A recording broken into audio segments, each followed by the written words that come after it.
အားလုံးပဲမင်္ဂလာပါဒီနေ့မှာဆိုလို့ရှိရင်တော့ business owner တယောက်အနေနဲ့ကိုလာစာဘယ်လိုပေးလို့ရတယ်လဲဆိုတဲ့ဟာကိုကျွန်မရှင်းပြသွားမှာဖြစ်ပါတယ်ကျွန်မ text season အတော်တွင်းမှာဗီဒီယိုမလုပ်နိုင်ဘူးမတင်နိုင်ဘူးဒါပေမဲ့ကျွန်မတို့အခုလိုမျိုးကြမ်းကြမ်းမာနဲ့ပြန်တွေ့ခွင့်ရတဲ့အတွက်အထူးပဲဝမ်းသာပါတယ်ဆိုတာကိုကျွန်မအရင်ဦးဆုံးပြောချင်ပါတယ်ဟုတ်ပြီကျွန်မတို့ခေါင်းစဉ်ဘက်ကိုပြန်သွားကြရအောင် business တစ်ခုလုပ်လာပြီဆိုလို့ရှိရင်ကိုပေးဖို့လိုတယ်ဘာလို့လဲဆိုတော့ကိုကအသက်ရှင်ဖို့လိုတယ်ကုမိသားစုကိုထောက်ပံ့ဖို့လိုတဲ့အတွက် business ထဲကငွေတွေကိုကျမတို့ personal အတွက်ထုတ်သုံးဖို့လိုတာဖြစ်တယ်ဒီနေ့မှာဆိုလို့ရှိရင် small business structure ၄မျိုးအတွက်ကိုကျမပြောပြပေးသွားမှာဖြစ်ပါတယ် small business 99% ရဲ့ structure ကတော့ဒီ၄မျိုးထဲကနေတစ်မျိုးဖြစ်ပါတယ် number 1အနေနဲ့ sole proprietorship ကိုနာမည်နဲ့ကိုရဲ့ social security number နဲ့ပဲကိုအလုပ်လုပ်တယ်ကိုကပစ္စည်းတစ်ခုအယောင်းဝယ်လုပ်တယ်မလို့ရှိရင် service တစ်ခုအယောင်းဝယ်လုပ်တယ်ဆိုလို့ရှိရင်ဒါက automatic က business owner ဖြစ်တယ်ကိုရဲ့ business structure က sole proprietorship ဖြစ်တယ်ကိုက sole proprietor ဖြစ်တယ်အဲ့ဒါဆိုလို့ရှိရင်ကိုလာစာဘယ်လိုပေးမလဲ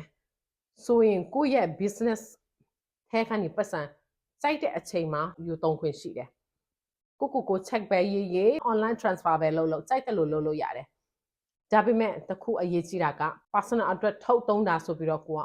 bookkeeping တေချာလုပ်ဖို့လိုတယ်ဒါက business expense မဟုတ်ဘူးဒါ owner's draw ဖြစ်တယ်ဒီ owner ကအထုတ်သုံးတယ်ဆိုတဲ့သဘောက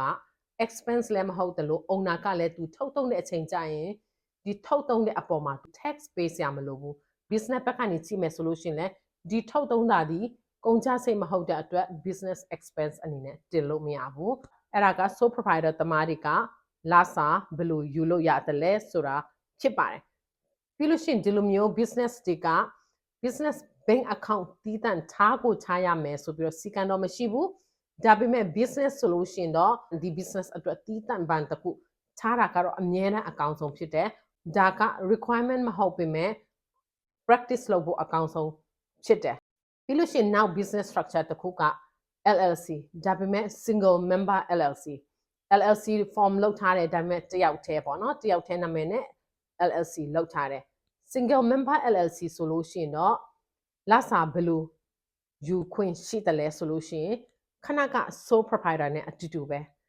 ဒါပေမဲ့ LLC ရဲ့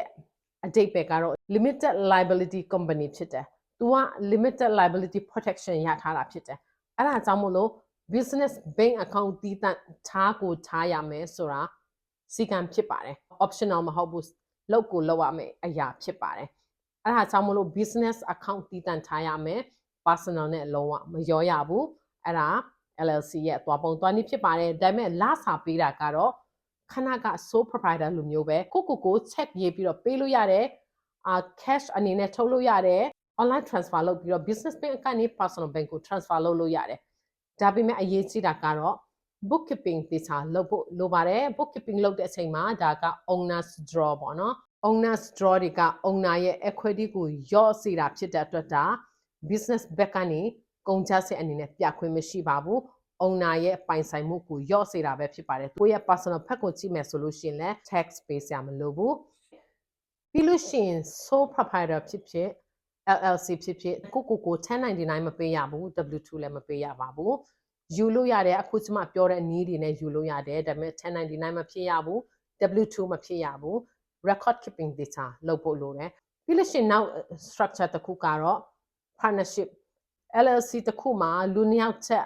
ပုံများလာပြီဆိုလို့ရှိရင်ဒါက partnership ဖြစ်သွားတယ်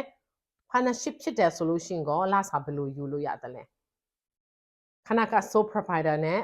single member LLC နဲ့တူတယ်သူတို့စိုက်တဲ့အချိန်မှာယူလို့ရတယ်ဒါပေမဲ့အဓိကအရေးကြီးတာကတော့ bookkeeping တေချာလုပ်ဖို့လိုတယ်ဘယ် partner ကဘယ်လောက်ထုတ်ပြီလဲ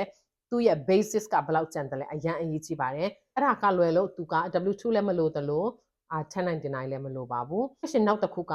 salary လိုမျိုးဒီ partnership ထဲက partner တွေမလို့ရှင် member တွေကလိုချင်တယ်ဆိုလို့ရှိရင်တော့သူတို့ guarantee payment ဆိုတာယူလို့ရပါတယ်အဲ့ဒါကတော့သူတို့ရဲ့ agreement အတိုင်းပေါ့နော်ဥပမာဒီ partner နှစ်ယောက်ကတစ်လကို2000 guarantee payment အနေနဲ့ယူမယ်ဆိုလို့ရှိရင်သူတို့ယူခွင့်ရှိတယ်အဲ့ဒါက salary နဲ့သဘောတရားတူတယ်ဒါပေမဲ့ salary လို့မခေါ်ဘူး W2 လည်းမရဘူး business ကရှုံးသည်ဖြစ်စေမြတ်သည်ဖြစ်စေသူတို့တစ်လ2000 ပေးကိုပေးရမယ်အဲ့ဒါ guarantee payment လို့ခေါ်တယ်အဲ့ဒါက salary နဲ့သဘောတရားတူတာဖြစ်တဲ့အတွက်ရတဲ့လူဘက်က tax ဆောင်ဖို့လိုတယ် business ဘက်ကနေကြည့်မယ်ဆိုလို့ရှိရင် deduction ယူခွင့်ရှိတယ်ဒီ guarantee payment ကတကယ်လို့ active အလုပ်လုပ်တဲ့သူကရတယ်ဆိုလို့ရှိရင်ဒါ self employment tax လည်းပေးရမှာဖြစ်တယ်တကယ်လို့ capital investment ပဲလုပ်ပြီးတော့ active အလုပ်မလုပ်တဲ့သူတယောက်ဆိုလို့ရှိရင်သူရဲ့ဒီ guarantee payment က passive လည်းဖြစ်နိုင်ပါတယ်ထုတ်သုံးတာ owners draw နဲ့မလို့ရှိရင်distribution နဲ့ဒီ guarantee payment တို့ရဲ့ကွာခြားချက်ပေါ့နော်မတူပါဘူးပြီးလို့ရှိရင်နောက်စထုတ်ထား business structure ကတော့ S corporation ဖြစ်ပါတယ် S corporation ဟာဆိုလို့ရှိရင် corporation ဒါပေမဲ့ small business တွေအတွက်ကိုတည်တံ့လောက်ထားတာဖြစ်ပါတယ်အားဆောင်မလို့ဒီ S corporation ဆိုလို့ရှိရင်လိုက်နာရမယ်စီကံတွေလည်းပိုရှိတယ်အဲ့လိုမျိုးပဲအခွင့်အရေးလည်းပိုရှိတယ် S corporation owner တွေဆိုလို့ရှိရင်သူတို့က shareholder ဖြစ်သွားတယ် member ဘယ်ခေါ် shareholder ဘယ်ခေါ်ပေါ့နော်သူတို့ကဒီသူတို့ရဲ့ company ထဲမှာအလုပ်လုပ်ပြီးဆိုလို့ရှိရင်လစာယူကိုယူရမယ် payroll နဲ့ W2 နဲ့တွားရမှာဖြစ်တယ်အဲ့ဒါစီကံဖြစ်တယ်လစာကိုလည်းစိုက်တယ်လို့သူတို့ကယူခွင့်မရှိဘူး reasonable ဖြစ်တဲ့လစာယူကိုယူရမှာဖြစ်တယ်အနည်းကုန်တဲ့အချိန်ကျရင်လည်း W2 နဲ့ tax ပါရမှာဖြစ်တယ်အဲ့ဒါ S corporation ဖြစ်ပါတယ် S corporation မှာလည်း DW2 လစာအပြင်သူတို့ထုတ်သုံးတာဆိုလို့ရှိရင်ဒါ distribution လို့ခေါ်တယ် owner ကထုတ်သုံးတယ်ပေါ့နော်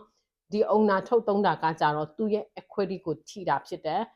အဲ့ဒါကြောင့်မလို့သူ့ရဲ့ distribution သူ့ရဲ့ထုတ်သုံးတာပဲဖြစ်ဖြစ်သူစိုက်ပြီးတော့ထဲ့တာပဲဖြစ်ဖြစ်ဒေတာ bookkeeping လုပ်တဲ့အချိန်မှာမှန်မှန်ကန်ကန်စည်ရင်သွင်းဖို့အရင်ရေးကြည့်ပါတယ်အထူးသဖြင့် partnership နဲ့ S corporation ဆိုလို့ရှိရင်ဒီ basis track လောက်တာဒီ equity ပိုင်းကိုဒေတာလောက်တာအရင်အရေးကြီးပါတယ်ဘာလို့လဲဆိုလို့ရှိရင်ကိုယ့်ရဲ့ gross income 2သိန်းခွဲကျော်လာပြီဆိုလို့ရှိရင် balance sheet တွေထည့်ဖို့လိုတယ် tax return မှာဒီ balance sheet ကတစ်နှစ်တစ်မျိုးစိုက်တယ်လို့လုပ်လို့ရတဲ့ဟာအမျိုးမဟုတ်ဘူး